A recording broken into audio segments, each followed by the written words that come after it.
Hola, buenas tardes a todos. Hola, profe. Buenas tardes, profe. Buenas tardes. Hola, profesor. Buenas tardes. Buenas tardes. Antes de continuar, igual, ¿alguna pregunta que tengan sobre la clase pasada? Solo como resumen, profe. Cuando hablamos de antagonistas y agonistas, si nos referimos como a un agonista que actúa en un inhibidor, lo inhibe, es como las leyes de los signos, o sea, quería más o menos como enfocarme en eso. Ajá, Si sí, de un- hecho creo que es un poquito más sencillo verlo así. Sí, con leyes de los signos eso es un poquito más sencillo verlo. Ujú. Va, gracias. Sí, Profe, yo tenía una duda también. sí, dime. ¿Qué neurotransmisores se usan, sí se usan en la sinapsis aferente? En la sinapsis aferente, ahorita vamos a esa parte. Ok, Sí, gracias.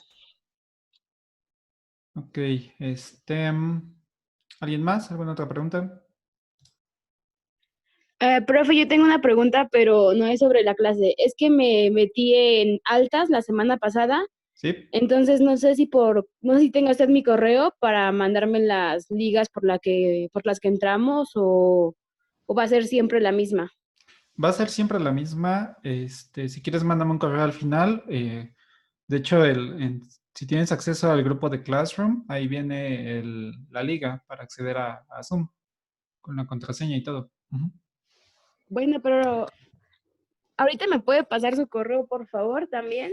Sí, si quieres lo vemos a final de la clase. Gracias. Sí, por nada. Ok, entonces estábamos con la parte de la transmisión aferente, es decir, todas las señales que vienen del exterior. Hablar de algún tipo de neurotransmisor o de un tipo de receptor va a depender mucho de la región en donde estemos enfocándonos. Por ejemplo, si es de los ojos, dentro de los primeros,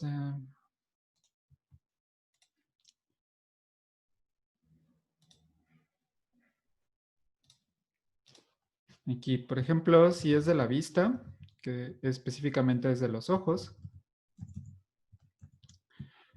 los receptores que están participando, digo, son varios, pero a lo mejor dentro, por ejemplo, para el proceso de visión, pues esta parte se encuentran las estructuras de los conos y bastones, como les había mencionado, conos y bastones. Y la proteína G, aquí involucrada de la luz, es la rodopsina. Por ejemplo, para la función de dilatación y relajación muscular, veremos que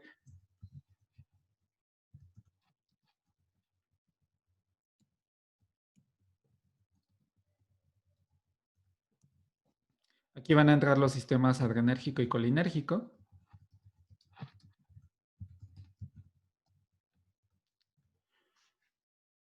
Y digamos que para cada proceso que esté ocurriendo dentro del organismo, de cada uno de los órganos, va a ser un receptor distinto y va a ser un neurotransmisor como tal.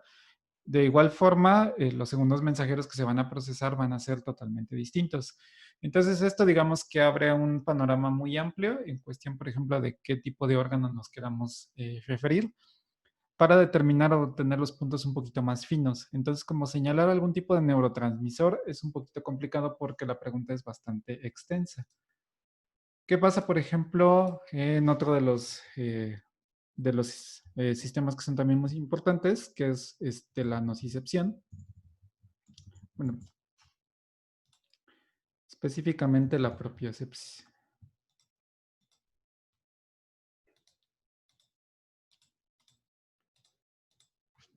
En el sistema del tacto,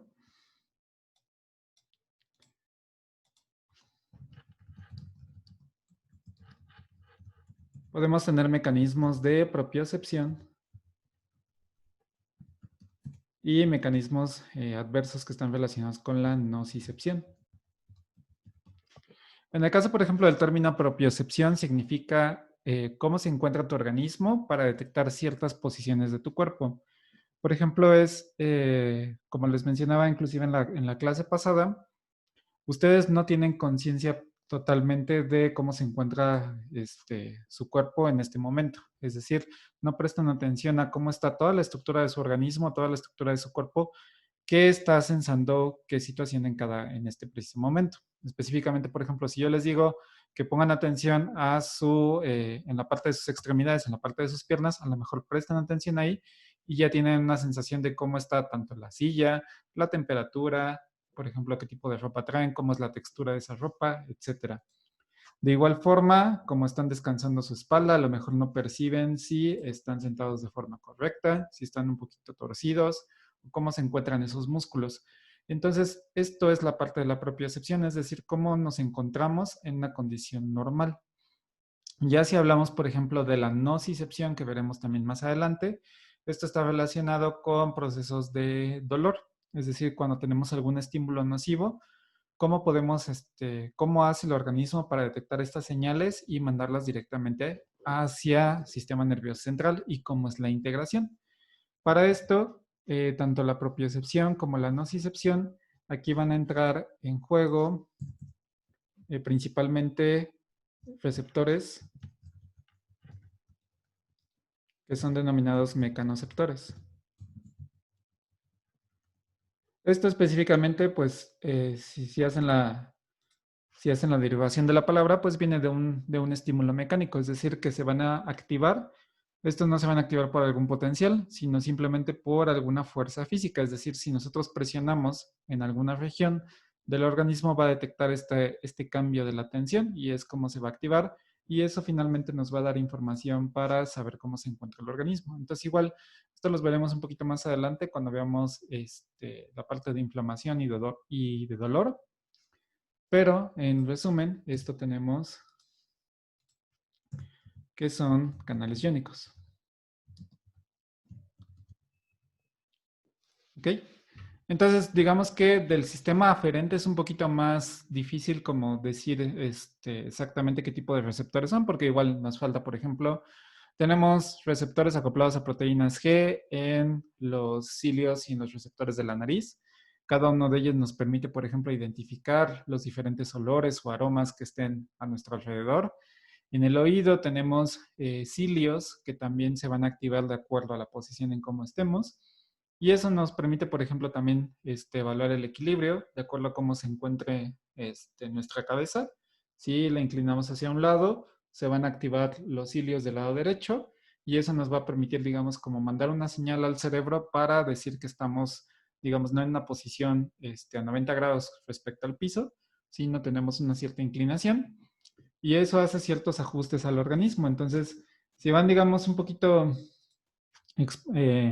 razonando cuáles son todos los mecanismos que están presentes, se darán cuenta que esto se va, digamos, complicando cada vez más.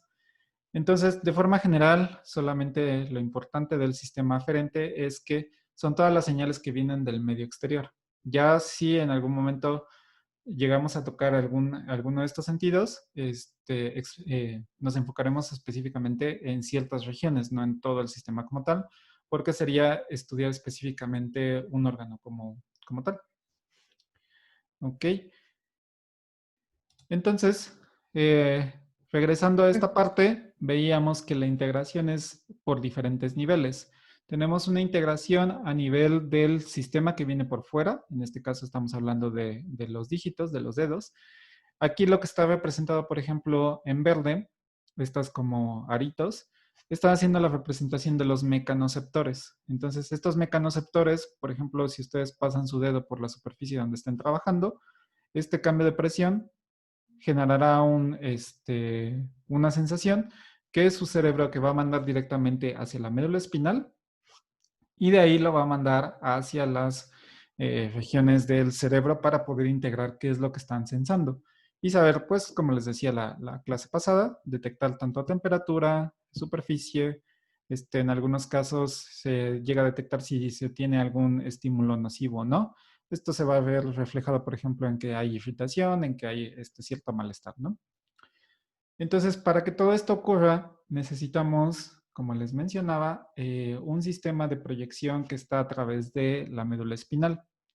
Y específicamente tenemos, como les mencionaba, las dos regiones. El ganglio el cuerno ventral y el asta dorsal. Entonces, ventral quiere decir que viene desde la parte de adentro, que es esta región que está un poquito más. Esto lo relacionan como la mariposa. Entonces, la parte inferior de la mariposa es la parte ventral y la parte dorsal es esta parte como más alargadita. Entonces, digamos que en la parte ventral es donde se procesan las señales y ya en la parte dorsal es donde se mandan las señales directamente si se va a ir hacia este cerebro o va a tener otra trayectoria, que si alcanzan a ver, observarán que tiene aquí que hay aquí otra enervadura que va hacia acá. Entonces, hay varios esquemas. Déjenme ver si tengo aquí uno.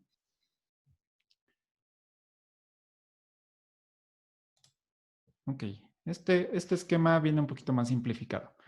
Entonces, vemos que, por ejemplo, aquí está representándose como la parte de la piel. Aquí asumimos que tenemos una serie de receptores que están mandando una señal, que están sensando diferentes factores. Bien, vemos que las flechas van directamente hacia la neurona sensitiva, que está relacionada aquí en este ganglio. Entonces, de aquí lo que va a hacer este ganglio, como les decía, es que va a determinar hacia dónde se va a ir esa señal. Si la vamos a mandar directamente hacia vías superiores, hacia el cerebro, o aquí podemos ver, por ejemplo, que tenemos una serie de conexiones. Vemos aquí que tenemos varias neuronas que están en la región de la parte ventral. Entonces, aquí en la parte ventral, si se dan cuenta, se observa que tenemos una neurona que manda una señal de salida. Y esta señal de salida va directamente aquí, está relacionándolo con el músculo. Entonces, ¿cuál es la importancia de este ganglio? El ganglio lo que permite es, por ejemplo, ¿qué pasa si ahora en lugar de, por ejemplo, tener una sensación normal, por ejemplo, que yo les decía que ustedes pongan su dedo sobre la superficie de donde estén trabajando? ¿Qué pasa si ahora, por ejemplo, agarran, si tienen a la mano, si están escribiendo, agarran una pluma, la colocan y colocan su dedo encima de él y van ejerciendo cierta presión? Va a llegar a un punto donde, dependiendo de la fuerza que estén ejerciendo, van a empezar a tener una sensación dolorosa. Y entonces llega el punto donde ya se vuelve insoportable y lo tienen que retirar. El caso más típico es, por ejemplo, cuando ustedes se llegan a quemar por accidente, ya sea agarrando un objeto caliente o directamente con la llama. Todos estos estímulos son estímulos dolorosos. Entonces, normalmente, ¿qué es lo que hacen? Si ustedes, supongamos que nuevamente esta pluma, ya sea que si bajan directamente hacia el dedo, lo que hacen en automático es intentar retirarlo. De igual forma, si esto fuera una llama, ustedes al pasar su mano sobre la llama, lo que hacen es inmediatamente retirarlo. A ese fenómeno se le llama el arco reflejo. No sé si ustedes recuerdan en sus clases de fisiología que el arco reflejo está relacionado con procesos, digamos, como de emergencia, por así llamarlo. Entonces, ¿qué es lo que ocurre? El arco reflejo directamente, vamos a ponerlo aquí.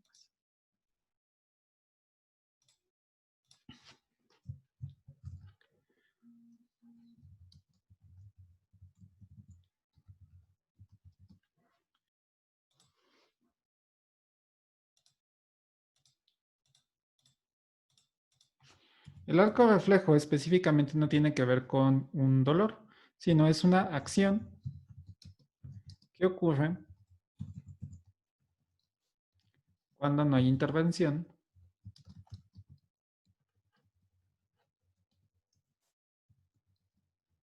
del cerebro.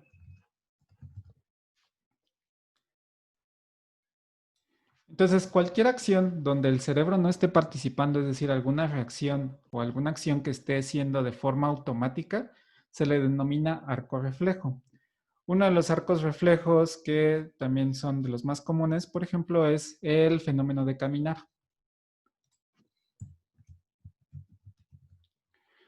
Por ejemplo, si ustedes piensan cuando caminan, normalmente no lo hacen, no están pensando en que tienen que levantar primero la pierna derecha, después flexionar un poco la rodilla, extender la parte del pie, disminuir y después cuando va bajando esa pierna izquierda, tienen que empezar a subir la pierna derecha, flexionarla, etcétera, ¿no? Entonces, digamos que todos esos pasos generan tiempo porque los están razonando, están haciendo una integración directamente con el cerebro. Pero ¿qué pasa si ¿qué pasa si el cerebro no está involucrado? Si el cerebro no está involucrado, el organismo ya tiene ciertos mecanismos que puede hacer para controlar este tipo de fenómenos. Entonces a esto se le denomina el arco reflejo. ¿Y cómo se hace esa proyección? Esa proyección del arco reflejo se va a quedar específicamente en la región de la médula espinal. Entonces todo el procesamiento que se genera para caminar está relacionado con, por ejemplo, los sistemas de entrada que van a venir directamente de las extremidades inferiores, que viene directamente, aquí está mencionando que está hablando de la piel, pero asumamos que también tenemos, bueno, más bien tenemos sistemas de aferentes en las extremidades inferiores. Entonces, ¿qué va a pasar? Que este sistema aferente manda la señal al ganglio y aquí mismo es procesado de regreso. Entonces, en esta parte descendente, le va a mandar una señal al músculo de que tiene que levantarse y de que tiene que hacer todo el proceso de coordinación de forma adecuada. Entonces, todo este proceso no es necesario que llegue al cerebro. La médula espinal puede manejarlo de forma adecuada. Entonces, todo ese es el proceso del sistema del arco reflejo. Específicamente también, por ejemplo, ahorita que están, si ustedes están escribiendo a mano, todos los movimientos que está haciendo su mano para generar los trazos de las letras no están pensando específicamente en cómo tienen que mover su mano. Están prestando atención a lo que están escuchando, lo que están viendo y en automático sus músculos ya se están moviendo de forma automática. Eso también es un arco reflejo. Entonces puede ser tanto para coordinar acciones que ya están de forma automatizadas o también están implicadas cuando hay un fenómeno aversivo o un fenómeno que puede agredir al organismo. Y eso también hace activar el arco reflejo. Si, por ejemplo, ustedes se tropiezan o pisan algún objeto punzocortante, no sé, van corriendo y pisan una piedra de hielo y en automático les genera cierto dolor, lo que hacen es levantar esa pierna o mover la extremidad para evitar que siga lastimando el organismo. Entonces el arco reflejo funciona como para prevenir, para mandar una respuesta mucho más sencilla y mucho más rápida hacia el sistema nervioso central, sin necesidad de que el cerebro esté interviniendo. Todo esto, ¿por qué se los explico? Porque, si recuerdan nuestra clasificación, habíamos visto que tenemos la división aferente, es decir, las sensaciones que vienen por la parte de afuera, y tenemos la división eferente, que les había mencionado que es un sistema efector. Y de aquí tenemos una clasificación que es un sistema autónomo y un sistema somático. El sistema somático es lo que podemos controlar. Y el sistema autónomo es la parte que también le denominan como involuntaria. Ahora, ¿por qué les empecé a explicar directamente el arco reflejo? Porque esto, como ya vieron, es un ciclo. Entonces tenemos información que al mismo tiempo que está procesándose, tenemos una señal que está siendo mandada hacia el exterior. Entonces están ampliamente o íntimamente coordinados a través de un mecanismo que es muy parecido. Entonces técnicamente la integración sería que llega una señal directamente de las señales de las neuronas aferentes, pasa por el ganglio de la raíz dorsal y de ahí el ganglio determina si lo manda para arriba, hacia el cerebro, o lo manda de regreso hacia las neuronas que son de tipo eferentes, que van a ser las efectoras. Estas neuronas efectoras se le denominan como motoneuronas, porque es un sistema motriz, es un sistema que va a coordinar los movimientos. E inclusive hay más procesos que están ocurriendo dentro de la médula espinal que también están regulados con el sistema autónomo, que eso lo veremos un poquito más adelante. No sé si más o menos les queda claro o los hice un poquito bolas con esta parte. Nada más, ¿cómo se llamaban las neuronas, las motoneuronas? Motoneuronas. Pregunta Roberto si el reflejo patelar es parte del arco reflejo. El reflejo patelar es el que clásicamente les mencionan, que es que les pegan en la parte superior de la rodilla y en automático su pierna se mueve. Esto tiene que ver exclusivamente cómo está diseñado el músculo. Dejen hacer más o menos un diagrama. Tenemos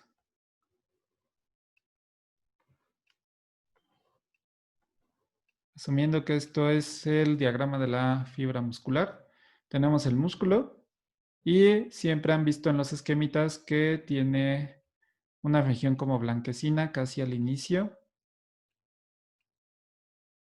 y al final de los músculos. Esta parte se le llama el sistema de Golgi.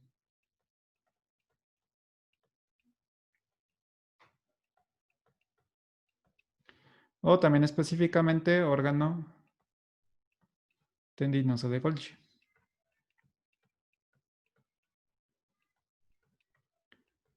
Sí, este Golgi es el mismo que descubrió el organelo, entonces también no se confundan con el aparato de Golgi, que ese es a nivel celular, sino también dentro de los músculos, la parte blanquecina que ustedes le denominan o comúnmente le llaman el nervio, es el órgano tendinoso de Golgi.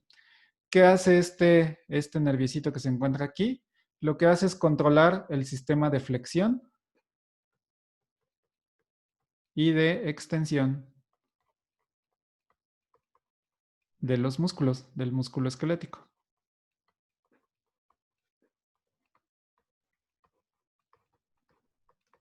Entonces, lo que hace, por ejemplo, el reflejo patelar es que un médico hace una presión específicamente en esta región y lo que hace es mandar una señal para que exista un fenómeno de flexión. Y entonces su pierna lo que hace es que se levanta. Entonces sí está relacionada con el órgano, con el arco reflejo, solamente que específicamente en esta parte de la contracción y relajación de los músculos esqueléticos. ¿Alguna otra pregunta? ¿O sí más o menos queda claro? ¿Cómo se integran todas estas? Sí. La señal va hacia el cerebro cuando, por de una manera decirlo, nos damos cuenta de lo que estamos haciendo. O sea, por ejemplo, en lo de la escritura, si nosotros nos podemos hacer caligrafía y estamos prestando atención a eso, ¿se va hacia el cerebro o no se va hacia el cerebro la señal? Se va, si mientras tú tengas una atención hacia lo que estás haciendo, se va directamente hacia el cerebro, porque ahí está integrando la parte del sistema aferente. Tú tienes, por ejemplo, conectamos la parte de la vista y vemos cómo va el trazo. Por ejemplo, mencionas de la caligrafía, mencionas cómo va el trazo y vas viendo cómo se están moviendo tus músculos.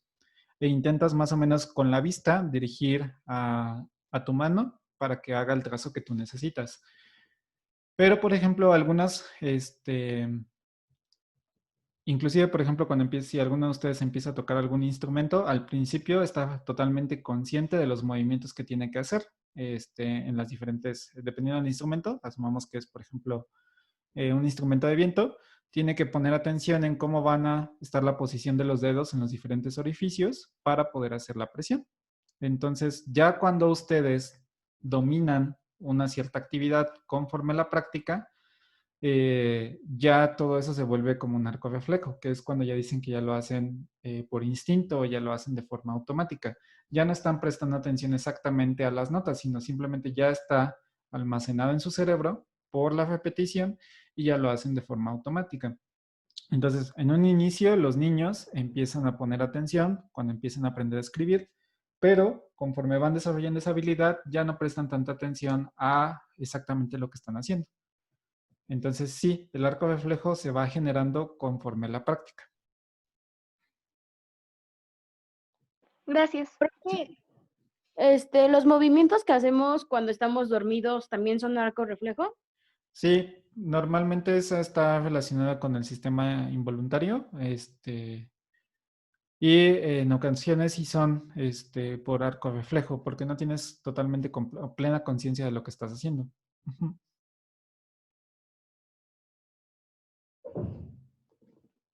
¿Alguna otra pregunta?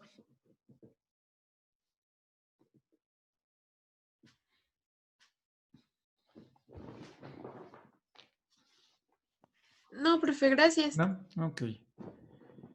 Entonces, ustedes, por ejemplo, ¿qué esperan? ¿Qué tipo de señales creen que estén ocurriendo, por ejemplo, en el arco reflejo? ¿Creen que sean un tipo de comunicación química, un tipo de comunicación eléctrica? ¿Creen que haga síntesis de proteínas? ¿Cómo creen que sea ese tipo de comunicación? Eléctrica. Eléctrica. Eléctrica. Cuando necesitamos, ustedes, por ejemplo, ya si van integrando los conceptos, si necesitamos una respuesta inmediata, lo que necesitamos es una activación que esté dentro del orden de los milisegundos. Entonces, habíamos visto que el tipo de comunicación que es de esa velocidad, es a través de canales iónicos. Entonces, efectivamente, dentro del sistema, por ejemplo, del músculo esquelético, lo que vamos a encontrar son comunicaciones eléctricas. Y esto se ve reflejado porque, digamos que solamente es una sola motoneurona la que va desde la médula espinal hacia la parte de el músculo esquelético. Es decir, técnicamente solamente es una sola estructura, una sola neurona, la que está inervando el músculo esquelético. ¿Por qué? Porque lo que necesitamos es una comunicación rápida. Necesitamos que el efecto sea prácticamente inmediato. Y sobre todo si estamos en un sistema de protección, necesitamos que el cerebro, bueno, el organismo, responda muy acelerado. Entonces, toda esta motoneurona se encuentra, solamente es una sola motoneurona y también tenemos el sistema de mielina que está asociado a esta motoneurona. ¿Alguno de ustedes sabe para qué se utiliza la mielina? ¿Cuál es la función de esta mielina? Mm, Acelerar, ¿no? Más viaje más rápido. Ujú. ¿Y eso por qué? ¿Por qué acelera o por qué hace que sea más? Porque al aislar forma unos nudos que ya no me acuerdo, de Kirchhoff, creo que se llama. No. Algo así que al despolarizarse la célula viaja más rápido la señal. Sí, también aquí Marian menciona que es un aislante. Carlos menciona que facilita la conducción saltatoria de la señal del axón. Sí, exactamente. Si nosotros vemos un poquito la... a ver, déjenme ver, sí. Si nosotros vemos una neurona como si fuera un cable eléctrico, vemos que estos cables tienen un recubrimiento de plástico. Entonces, este recubrimiento de plástico lo que hace es evitar que los electrones que están pasando por el alambre de cobre, en este caso sería la representación de la neurona, lleguen o se vayan filtrando a través de la longitud del axón, que en este caso sería la longitud del cable. Entonces, de igual forma, la mielina lo que hace es que contiene esos electrones, es una capa lipídica que evita que esos electrones salgan y permite que la conducción sea mucho más rápida a lo largo del axón y permita una comunicación todavía más eficiente. No todas las neuronas que tenemos en el organismo presentan mielina, solamente las que necesitemos que sean con una velocidad mayor van a presentar esta capa de mielina. Entonces prácticamente solo funciona como un aislante para favorecer la conducción y evitar que haya esa filtración de electrones a lo largo de la conducción. ¿Ok?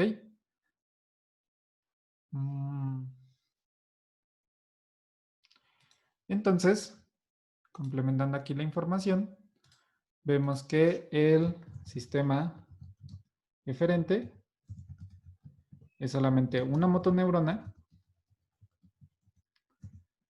que va desde médula espinal hacia la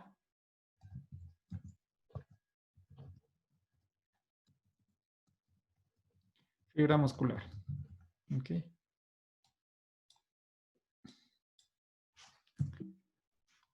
También tenemos que la comunicación es por canales iónicos.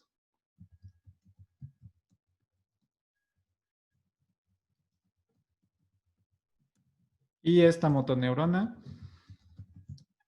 tiene mielina, que funciona como un aislante y favorece la velocidad.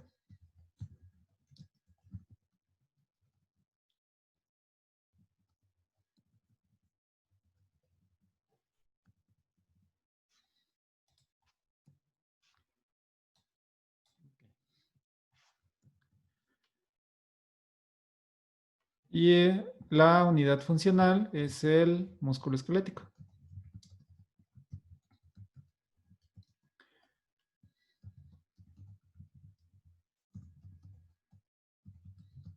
¿Qué quiere decir? Que el sistema eferente solamente está conformado por el músculo esquelético y contiene todas esas características que hemos visto.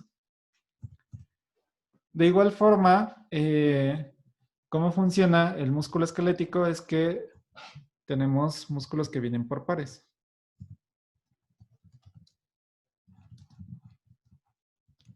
¿Qué quiere decir esto? Que tenemos un fenómeno de contracción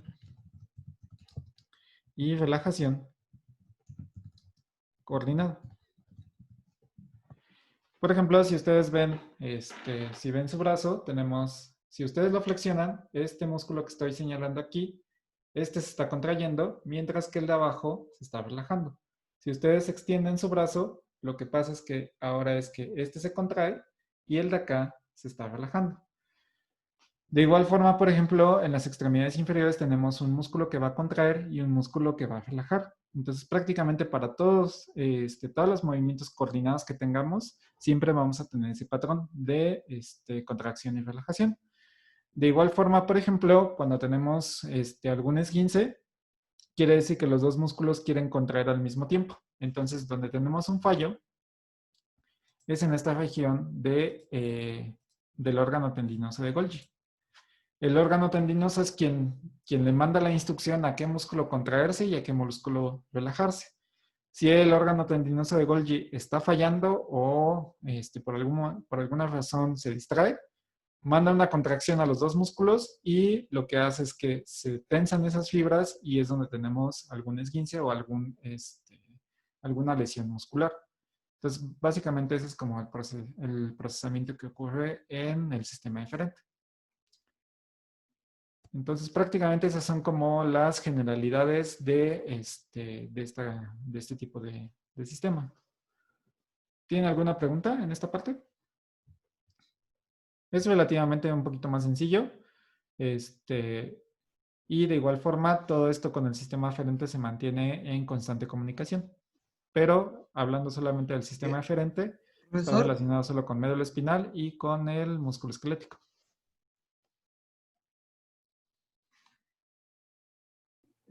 Profesor, no sé si pueda repetir un poquito eso de que los dos se quieren encontrar al mismo tiempo. Es que me parece que se cortó un poquito su audio. Ah, sí. Sí, el órgano tendinoso de Golgi, o la parte del nervio que está en los costados del músculo, se encarga de mandar una señal a quién contrae y a quién se relaja. Entonces, por ejemplo, volviendo nuevamente al esquema de aquí, el órgano tendinoso debe de estar como por encima del codo. No sé si vean mi cámara. En esta sección, aquí se debe de encontrar el órgano tendinoso. De hecho, si ustedes golpean esta parte, es una sensación bastante dolorosa, porque nuevamente lo que están mandando es una señal de despolarización a sus dos músculos. Entonces, si se pegan en esta región de aquí, les va a doler demasiado. Entonces, ¿qué es lo que hace este órgano? Decide que cuando estás haciendo este movimiento, se contrae y el músculo de abajo se relaja. Si ustedes extienden su brazo, ahora se va a relajar y se va a contraer. Entonces, si ustedes dan un movimiento rápido o no permiten que este órgano reaccione a un movimiento precipitado, lo que va a hacer es que manda la señal de que se contraigan estos dos músculos y es cuando tenemos una lesión en el músculo esquelético.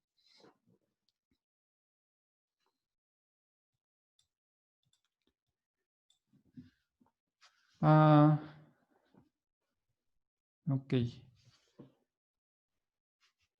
¿Alguna otra pregunta? Profesor, es que no sé si escuché bien, pero esa lesión en músculo esquelético, ¿cómo se llama? Es que no sé si dijo esguince o dijo calambre, o ninguna. Las dos. De hecho, el término correcto es esguince y calambre es cuando nosotros le decimos de forma coloquial.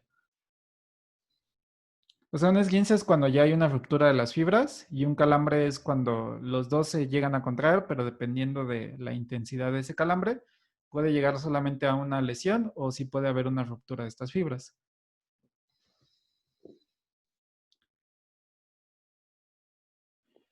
Y sí, como menciona, sí, Eric, el órgano de Golgi es quien decide quién contrae y quién se relaja.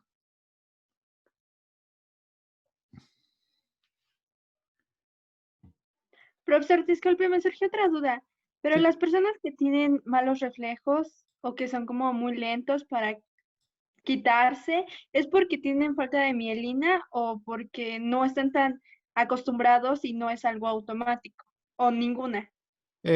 Sí, tiene que ver, por ejemplo, cómo está coordinado tu organismo. Por ejemplo, los deportistas o las personas, por ejemplo, que mantienen activo su sistema, lo van ejercitando. Entonces, por ejemplo, si tú eres un deportista, o por lo menos haces en esta pandemia, se dedicaron ustedes a hacer ejercicio, se darán cuenta que, por ejemplo, la primera semana que intentaron hacer ejercicio, ya sea correr o eso, se cansan en automático porque no está acostumbrado su cuerpo. Inclusive es más susceptible que se generen estos calambres si no tienen un buen calentamiento o un buen estiramiento. Conforme se va desarrollando el músculo, conforme van haciendo algunas actividades, se va fortaleciendo y van haciendo que estos sistemas de Golgi sean un poco más ágiles. Entonces tengan respuestas todavía más rápidas. Y eso se ve reflejado en el tiempo de respuesta que tienen las personas. Entonces no es tanto que tengan una patología, sino simplemente no han desarrollado muy bien o están atrofiando su sistema al no ejercitarlo o al no estimularlo. Por ejemplo, algo también que pasa en el caso de la fuerza es si ustedes tienen sobrinos o aproximadamente de unos 3 a 5 años e intentan abrazarlos, intentan como detenerlos, se darán cuenta que esos niños tienen mucha fuerza, que inclusive a ustedes, adultos ya de 22, 23 años, les cuesta mucho trabajo contenerlos. Esto es, y dicen, yo tengo, con esta fuerza que estoy teniendo, me cuesta trabajo controlar al niño. Lo que sucede es que cuando vamos creciendo en la infancia, tenemos, digamos que nuestro límite de fuerza se encuentra casi de forma completa. Conforme vamos creciendo, nuestro cerebro va apagando ciertos mecanismos porque no están siendo necesarios. Es decir, no necesitamos una fuerza que pueda levantar algo tan, digamos, un objeto de 25 kilos, porque no lo necesitamos. En nuestra vida diaria no necesitamos levantar 25 kilos todos los días. Entonces lo que va haciendo es controlando esos movimientos y va, digamos, aflojando a los músculos. Entonces vamos perdiendo fuerza. Eso mismo pasa con los reflejos. Cuando eres niño, tus reflejos se encuentran un poquito más despiertos. Conforme vas creciendo o vas atrofiando tus sistemas porque no los usas, tu organismo se vuelve un poquito más lento.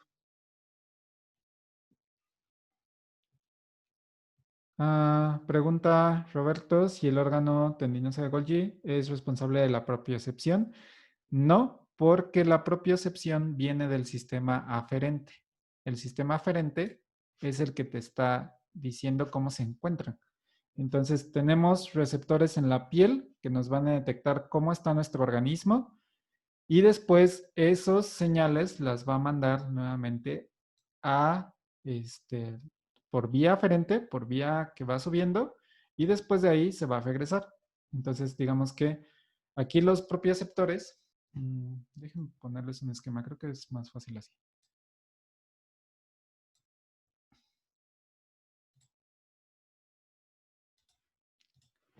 Entonces tenemos a los propioceptores. Esto lo va a mandar hacia el ganglio de la raíz dorsal.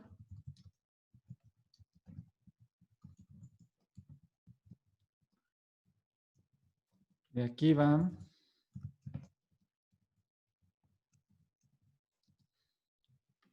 hacia médula espinal y baja directamente hacia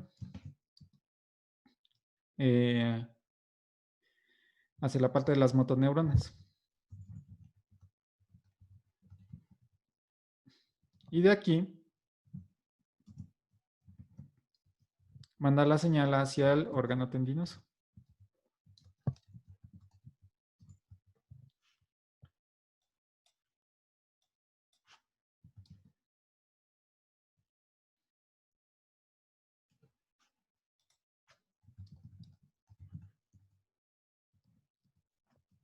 Y finalmente hacia el músculo. Aquí estoy haciendo una omisión solamente para simplificar, porque así como se manda a las motoneuronas, también se manda al órgano tendinoso, pero creo que es un poquito más sencillo verlo así como lineal. Entonces, toda esta cadena es como la cadena de elementos que está pasando. Obviamente tenemos bifurcaciones. Aquí en médula espinal es donde tenemos la primera bifurcación, dependiendo que esté sensando el organismo. Si está sensando algo, digamos, si no hay peligro, no le va a mandar alguna señal, o si no quieren prestar atención, no le va a mandar señal al cerebro. Si ustedes quieren prestar atención, entonces sí lo va a mandar hacia el cerebro para integrar con más funciones. Entonces, algo que quede como claro es que todo está conectado. Entonces es difícil como separar o intentar como aislar todos los procesos, porque efectivamente todo está ocurriendo al mismo tiempo. Lisbeth pregunta que si un niño puede cargar más peso que, digamos, alguien que es más adulto. En ocasiones sí. Inclusive estos mecanismos que se están almacenando se ven despiertos en una situación de emergencia. Por ejemplo, posiblemente hayan escuchado casos de que, no sé, una persona se quedó atrapada por su coche y logró levantarlo, o una persona en un derrumbe logró levantar alguna piedra o algún muro que se le haya vencido, y aproximadamente, no sé, ese muro a lo mejor pesa unos 50 kilogramos y esa persona jamás ha hecho ejercicio, ¿no? Entonces los mecanismos, digamos, como de emergencia, reactivan estos mecanismos en ciertas ocasiones.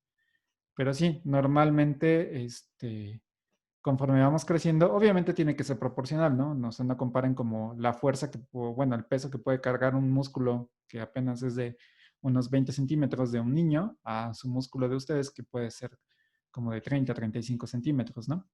Entonces, pero si lo hacemos en proporciones, pues sí es a lo mejor, no sé, 3 veces más que un adulto.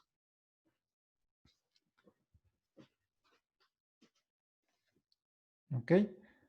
¿Alguna otra pregunta de esto? Yo, profe, tengo otra duda. En el laboratorio había visto que esto del sistema eferente en el somático se usaban receptores nicotínicos. Ajá. Y entonces pueden ser nicotínicos o iónicos. Sí, veremos que lo que sucede es que muchos de estos receptores, o sea, también tenemos los receptores nicotínicos, son receptores que se sensibilizan por acetilcolina, pero todos los receptores nicotínicos, como lo veremos ya muy pronto, son canales iónicos. Entonces son receptores que son sensibles a acetilcolina, porque la acetilcolina, digamos, como que regula también esta parte, pero son canales iónicos. Vale, gracias. Sí. Yasmín pregunta que si eso no tiene que ver con cargas de adrenalina. Sí. Y uy, ya se nos fue la clase. También, bueno, yo creo que le vamos a... Si se dan cuenta, lo que vemos aquí es que tenemos la división eferente, pero tenemos al sistema autónomo y tenemos al sistema somático. El sistema somático ya vemos que son las motoneuronas, pero podemos ver que en el sistema autónomo tenemos al sistema entérico, simpático y parasimpático. Entonces, quiere decir que todos estos sistemas se encuentran correlacionados. Entonces, obviamente todo esto está coordinado, y todo esto se encuentra de forma sincrónica. Entonces, no podemos, digamos, excluir un proceso de otro. Por ejemplo, no solamente las motoneuronas están inervadas dentro del músculo, sino también tenemos, por ejemplo, neuronas sensoriales, tenemos diferentes neuronas que están inervando al músculo. Entonces tenemos neuronas que van a activar, tenemos neuronas que van a desactivar, entonces no solamente es un solo proceso el que ocurre. En el caso, por ejemplo, de la contracción y relajación, sí es exclusivamente por la parte de las motoneuronas y por el órgano tendinoso de Golgi. Pero también hay otras neuronas que están inervando a este músculo. Entonces todo esto está, digamos, coordinado. Entonces, continuando con esta parte, tenemos, ya vimos la parte que podemos controlar, pero ¿qué pasa con la parte autónoma? La parte que no podemos controlar o la parte involuntaria. Aquí es donde entra una serie de clasificaciones que se le denominan como sistema entérico, simpático y parasimpático, que también está denominado como sistema simpático o sistema colinérgico y parasimpático o sistema, simpático o sistema adrenérgico y parasimpático como sistema colinérgico. Ahorita los veremos también a detalle. Entonces, tenemos una clasificación que nos permite determinar la autonomía de estas neuronas dependiendo de cuál sea el neurotransmisor que vamos a liberar y cuál es la función que tengamos en el organismo. Como les decía, tenemos el sistema parasimpático, que también se le denomina colinérgico. Y aquí ya vamos a empezar a mencionar algunos neurotransmisores, que en este caso el neurotransmisor que predomina en el sistema colinérgico es acetilcolina. De ahí su nombre. Mientras que, por ejemplo, en el sistema simpático o adrenérgico, como su nombre lo indica, los neurotransmisores que van a predominar van a ser adrenalina y noradrenalina. Y tenemos una tercera variante, que es cuando no tenemos una clasificación como tal. Entonces, si no pertenece a colinérgico o adrenérgico, le vamos a denominar como sistema no adrenérgico y no colinérgico o sistema NANC por su abreviatura. ¿Qué quiere decir? Quiere decir que todas las sustancias que no estén activando los dos primeros sistemas van a pertenecer a este tercero. Y aquí ya podemos entrar con otros neurotransmisores como óxido nítrico, el ATP, el ácido gamma aminobutírico o GABA, la serotonina, la dopamina, el péptido vasoactivo intestinal, el neuropéptido Y, etc. Entonces ya tenemos una gran cantidad de sistemas que están en el sistema no adrenérgico y no colinérgico. Y digamos, para cerrar esta sesión, veamos cómo se encuentran, cuál es la distribución de estas neuronas y de estos neurotransmisores. En el caso, por ejemplo, regresando un poquito al sistema somático, lo que podemos observar es que el sistema somático viene de la médula espinal, que es esta bolita que aquí. Vemos que está inervado solamente una motoneurona y nos menciona que el neurotransmisor que está participando aquí es acetilcolina.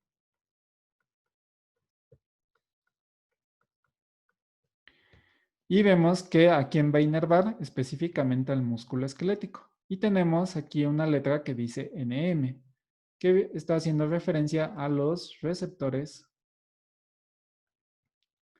nicotínicos. Estos prácticamente los vamos a encontrar en músculo esquelético, o por lo menos los nicotínicos, y si vemos tiene una letra M, nicotínicos musculares. Ahorita veremos cuál es la otra clasificación. ¿Qué pasa, por ejemplo, con el sistema parasimpático? Habíamos mencionado que el sistema parasimpático, también denominado como sistema colinérgico,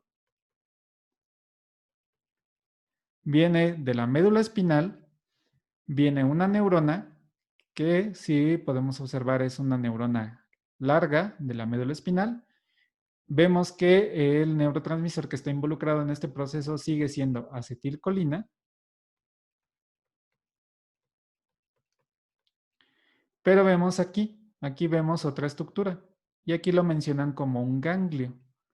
En este ganglio, habíamos mencionado que los ganglios son estas pequeñas protuberancias que permiten diseñar o que son como sistemas de comunicación que permiten redireccionar la señal. De igual forma, estos ganglios, no los confundamos con los ganglios de la raíz dorsal, es otro tipo de ganglio. Estos ganglios también van a estar inervando, pero van a inervar a los diferentes músculos.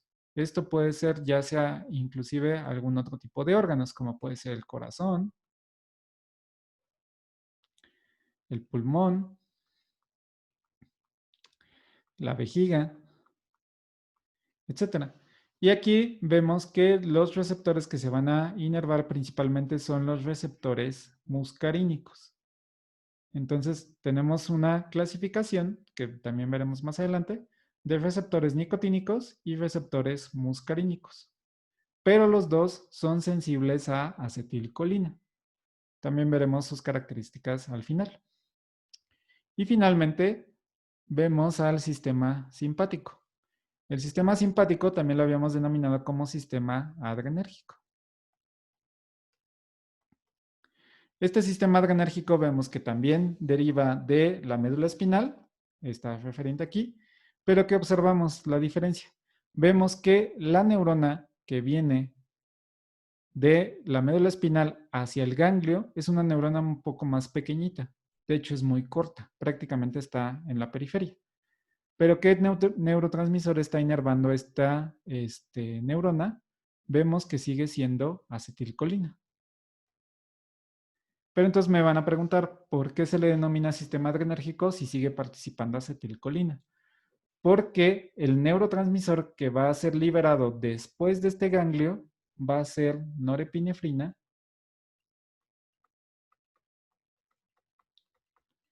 y en algunos casos adrenalina. Entonces, lo que observamos es que acetilcolina de forma preganglionar, o sea, antes del ganglio, y noradrenalina y norepinefrina postganglionar. Post viene de después. ¿Después de qué? Después del ganglio ya se empieza a hacer la liberación de adrenalina. Entonces, vemos que aquí esta es como, digamos, las características de estos sistemas autonómicos.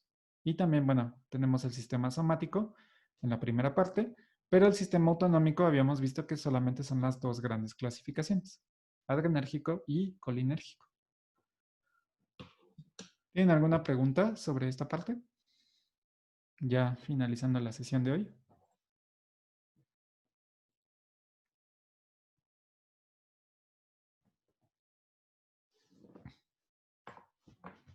No, profesor.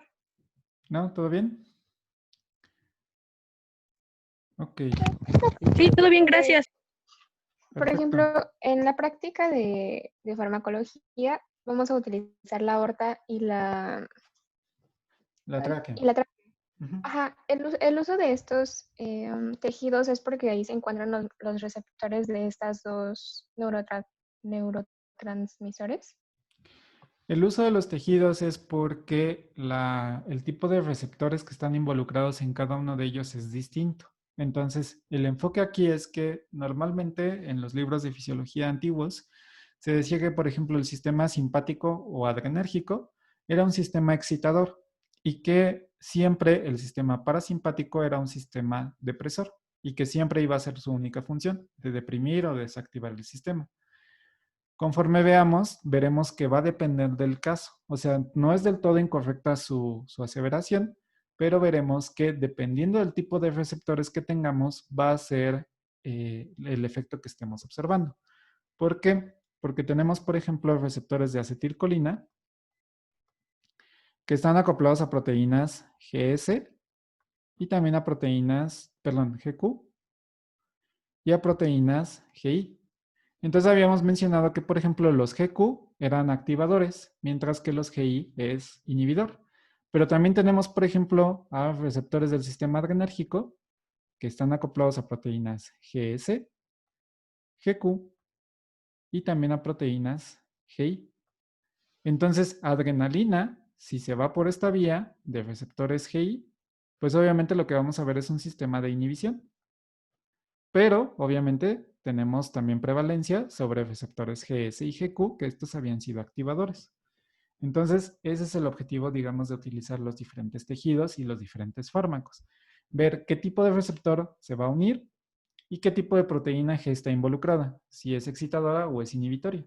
Y dependiendo de eso, vamos a ver qué tipo de mecanismo se va a observar. Si es excitatorio, pues vamos a favorecer una contracción.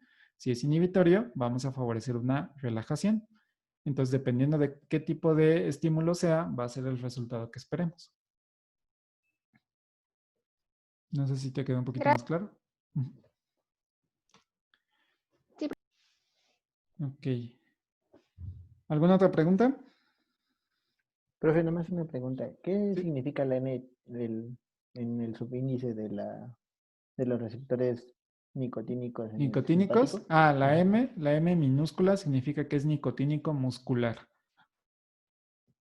Y La N siguiente clase minúscula. veremos directamente sistema colinérgico y vamos a ver todas sus clasificaciones. Pero, por ejemplo, bueno, nada más como adelanto, si vemos aquí, tenemos una NN aquí en el centro donde dice ganglio, quiere decir que es nicotínico neuronal.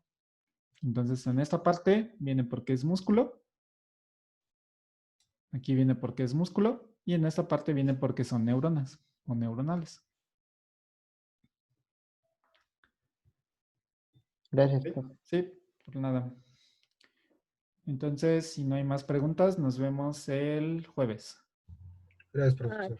Profe, Muchas gracias, profesor. había dicho que me iba a pasar su correo Sí. al final de la clase, por favor. Gracias, profe. Hasta luego, profesor. Gracias, Muchas profesor. gracias. Gracias, profe. Gracias, profesor. Hasta luego, profe, gracias.